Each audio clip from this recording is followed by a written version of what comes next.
la Hammer, ça ne se réduit pas à un auteur qui serait Terence Fisher, c'est évidemment un travail d'équipe avec...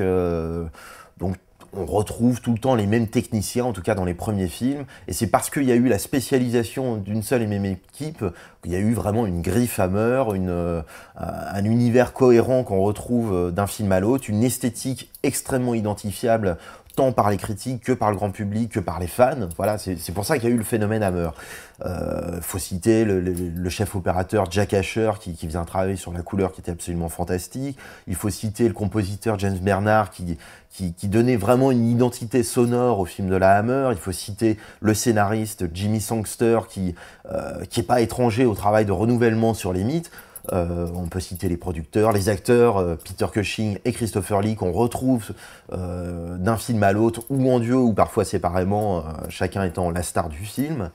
Donc voilà, là il y a effectivement une équipe spécialisée qui fait que quand d'autres réalisateurs sont arrivés, par exemple Don Sharp, Freddie Francis, John Gilling, Peter Sasdy, Roy Ward Baker, on retrouve la patte Hammer. Roy Ward Baker, par exemple, lui, quand il arrive à la Hammer à la fin des années 60, d'abord avec une comédie qui s'appelle The Anniversary, une comédie noire avec Bette Davis, puis avec des films de science-fiction comme Quatermass and the Pit, et bientôt des films gothiques lui aussi, The Vampire's Lover, Dr. Jekyll and Sister Hyde, on s'aperçoit très bien que tous ces films obéissent aussi à des problématiques extrêmement personnelles. Lui, Roy Ward Baker, va substituer à l'ambiguë lutte du bien et du mal fischerienne une espèce d'ambiguë lutte des genres, le masculin et le féminin. Et c'est pour ça qu'on aura, par exemple, l'un des premiers grands films de vampires saphiques, The Vampire's Lover, qui adapte Carmilla de Sheridan Le Fanu.